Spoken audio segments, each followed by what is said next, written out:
आज हम पढ़ेंगे क्लास 8 का चैप्टर जिसमें है green house topic, green house effect. इसे पढ़ेंगे। मैं कॉपी निकाल के बैठ जाऊँ। ग्रीन हाउस इफेक्ट के बारे में आज पढ़ेंगे। ये चैप्टर नंबर है आपका 18। चैप्टर का नाम लिख देता हूँ, pollution of air and water. Green house effect के बारे में जानना है आज। वैसे ग्रीन हाउस इफेक्ट पहले भी सुने हैं छोटी क्लासेस में। ग्रीन हाउस इफेक्ट पहले भी सुने हैं छोटी क्लासेस में। ग्रीन हाउस में क्या है? ग्रीन हाउस में क्या है? जैसे हम इंसान क्या करते हैं? सांस लेते हैं और पौधे क्या करते हैं? वो भी सांस लेते हैं। दोनों लोग क्या करते हैं? श्वसन करते हैं। ठीक, दोनों श्वसन करते हैं। अच्छा, पौधे श्वसन करते हैं तो क्या रेस्पिरेशन जब करते हैं तो क्या चीज यूज करते हैं? CO2। क्या यूज करते हैं? CO2। कौन लोग? प्लांट। ठीक, जब ह्यूमन रेस्पिरेशन करता है तो क्या करता है? O2 अंदर लेता है, CO2 को बाहर निकालता है। ठीक, क्या पता चला? O2 अंदर लेता है और CO2 को बाहर निकालता है। और पौधे क्या करते हैं? CO2 को अंदर लेते हैं। इतनी चीज कंफर्म हो गई? अच्छा, ठीक है, ये चीज पता चल गया कि CO2 का यूज है।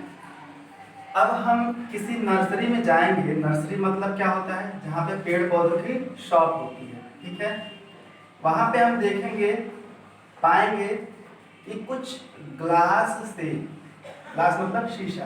क्या चीज? शीशा। ग्लास से बने हुए बॉक्स होते हैं। ठीक है, उन बॉक्स के अंदर क्या उगाए जाते हैं? पौधे। क्या उगाए जाते हैं? पौधे। ठीक है, ये भी हमें समझ में आ गया। हमारे एनवायरनमेंट में क्या प्रेजेंट है? सन। क्या प्रेजेंट है? सन।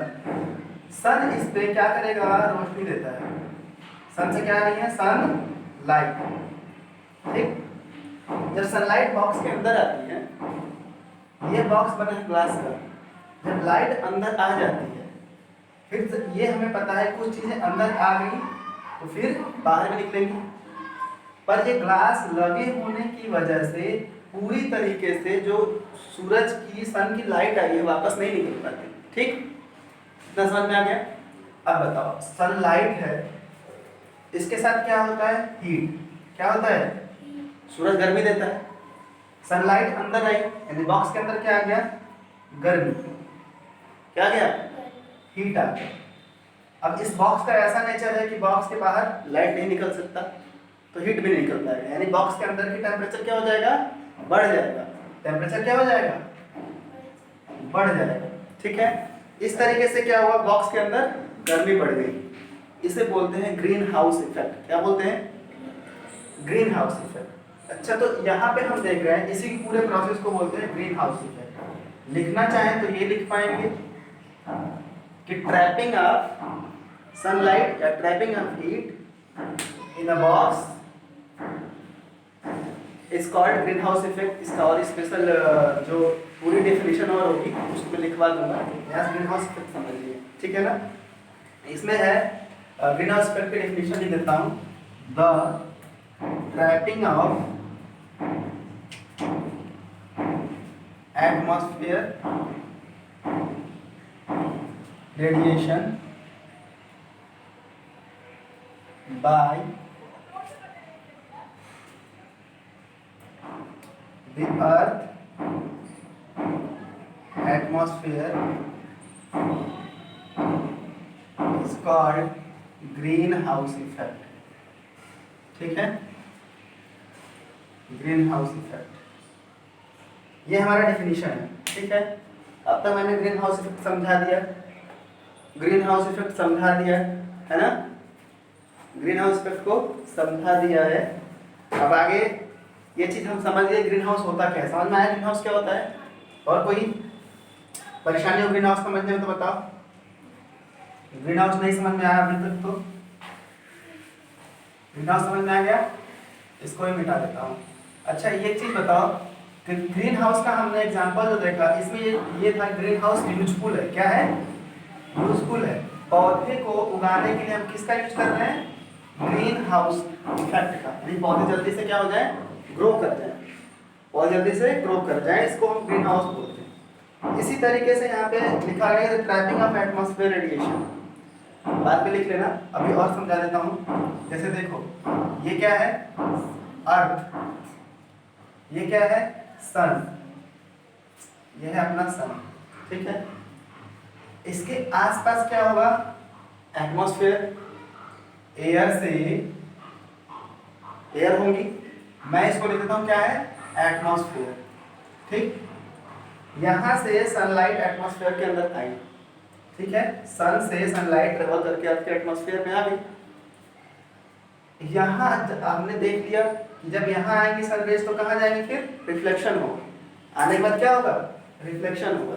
लेकिन ये एटमॉस्फेयर है तो पूरी तरीके से हीट बाहर नहीं जा पाएगी, कुछ हीट इसके अंदर भी रह जाएगी। ये वैसा है जैसे हम स्वेटर पहनते हैं और हमारे शरीर की गर्मी हमारे शरीर के पास रहती है, बॉडी के पास रहती है, तो क्या हुआ? ये समझ गए, यहाँ पे कुछ हीट रह जाएगी। इसी को बोलते हैं ग्रीन हाउस इफेक्ट, ठीक है, समझ गए? अब इसका काम क्या है? ग्रीन हाउस इफेक्ट का धरती के लिए क्या काम है? धरती के लिए ये काम है, पृथ्वी के लिए, अर्थ के लिए ये काम है कि मान लो ये अर्थ है, ठीक, इसके बाहर एटमॉस्फेयर नहीं है, ठीक, एटमॉस्फेयर में इसका मतलब सन से जो भी रेज आएंगी और जाएंगी, कोई भी यहाँ पर रह नहीं पाएगी, अब्जॉर्ब अर्थ नहीं कर पाएगा। तो क्या होगा? अर्थ का टेम्परेचर क्या हो जाएगा? कम हो जाएगा। क्या हो जाएगा? अर्थ का टेम्परेचर कम हो जाएगा। इसकी वजह से यहाँ पे क्या ज्यादा हो जाएगी? आइस। टेम्परेचर कम हो गया तो क्या हो जाएगा यहाँ? आइस, ठीक है। इसीलिए अगर टेम्परेचर एब्जॉर्ब करता है तो यहाँ पर आइस ना बन करके क्या होता है? हीट रहती है।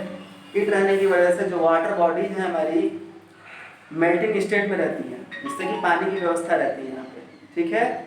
और जैसे आदमियों के लिए भी, इंसानों के लिए भी गर्मी की जरूरत है, तो ग्रीन हाउस इफेक्ट भी यहाँ पे यूजफुल है, ठीक है।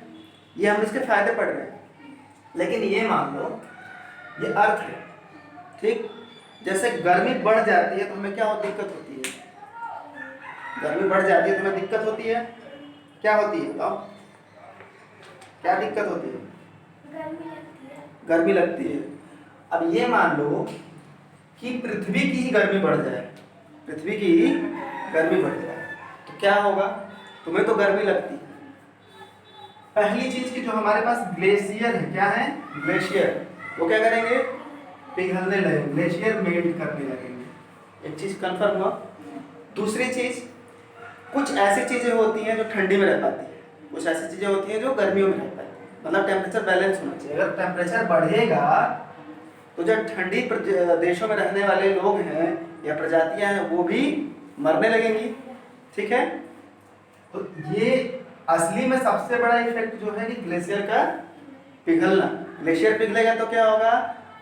नदियों में और सीज में, यानी रिवर में और सी में क्या होगा? वाटर बढ़ जाएगा, वाटर बढ़ जाएगा। अगर वाटर बढ़ गया तो क्या कंडीशन बनेगी?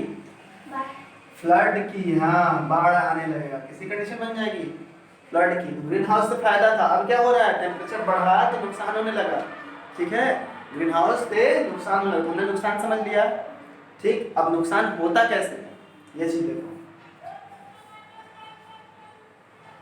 ये है अर्थ, ठीक, इसके आवरण यानी एटमॉस्फेयर में क्या है? CO2, CO2 है, ठीक। CO2 क्या करता है? हीट को एब्जॉर्ब करता है। क्या करता है? जो भी सनलाइट आ रही है उसको क्या करेगा? एब्जॉर्ब करेगा। यानी अगर CO2 ज्यादा हो जाए तो जब सन से लाइट आएगी तो ठीक आ तो जाएगी, लेकिन जा नहीं पाएगी। जा नहीं पाएगी तो क्या होगा? टेम्परेचर बढ़ने लगेगा। यानी ग्रीन हाउस के लिए सबसे ज्यादा रिस्पॉन्सिबल कौन है? CO2। कौन रिस्पॉन्सिबल है? CO2 गैस जो है ग्रीन हाउस इफेक्ट के लिए रिस्पॉन्सिबल है। समझ गए? अब रिस्पॉन्सिबल है तो CO2 बढ़ता कैसे है ये भी देखना है। अब देखो हमने शुरू में बात की थी कि CO2 आदमी बाहर निकालता है, पौधे CO2 का फोटोसिंथेसिस में यूज करते हैं। ठीक, अब हमें एक चीज और पता है कि डिफॉरेस्टेशन। डिफॉरेस्टेशन क्या होता है? Forest cutting. फॉरेस्ट कटिंग, अगर फॉरेस्ट कटिंग होगी तो प्लांट्स की जनसंख्या, प्लांट्स का पॉपुलेशन क्या होगा? कम होगा। अगर प्लांट्स कम होंगे तो CO2 का यूज क्या हो जाएगा? कम, लेस यूज होंगे। तो CO2 कहाँ जाएगी फिर? CO2 कहाँ जाएगा? एटमॉस्फेयर में। जब CO2 यूज नहीं होगा तो कहाँ जाएगा? एटमॉस्फेयर में। ठीक है, तो CO2 मेन रिस्पॉन्सिबल है। CO2 आया कहाँ से? तो उसका रिस्पॉन्सिबल हो गया डिफॉरेस्टेशन। और जो हमारी इंडस्ट्रीज हैं, कौन? इंडस्ट्रीज। इंडस्ट्रीज मतलब क्या? फैक्ट्रीज जो पॉल्यूशन करती हैं, जो धुआं निकालती हैं। स्मोक निकलेगा, धुआं निकलेगा इनके चिमनी से। धुआं में क्या होगा? CO2 भी होगा। फिर ये क्या करेंगी? इंडस्ट्रीज CO2 एटमॉस्फेयर में ऐड करेंगी, फिर CO2 का लेवल बढ़ेगा। CO2 का लेवल बढ़ेगा, सनलाइट से लाइट आएगी, बाहर नहीं जा पाएगी, तो अर्थ का टेम्परेचर क्या होगा? बढ़ेगा। अर्थ का टेम्परेचर बढ़ा तो मरीन इकोसिस्टम डिस्टर्ब हो जाएगा। कौन सा सिस्टम? मरीन इकोसिस्टम डिस्टर्ब हो जाएगा।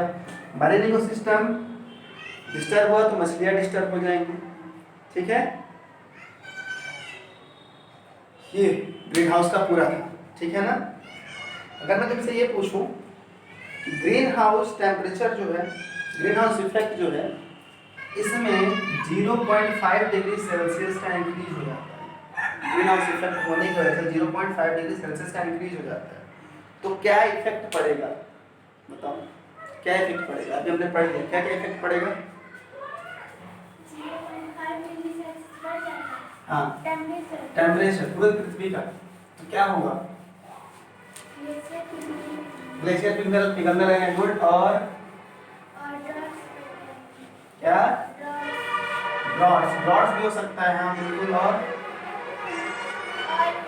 फ्लड होने लगेगा। ठीक है, फ्लोरा फौना का इकोसिस्टम डिस्टर्ब होगा। ये भी ठीक है। ग्रीन हाउस इफेक्ट समझ में आ गया? ठीक है, स्टॉप कर दो।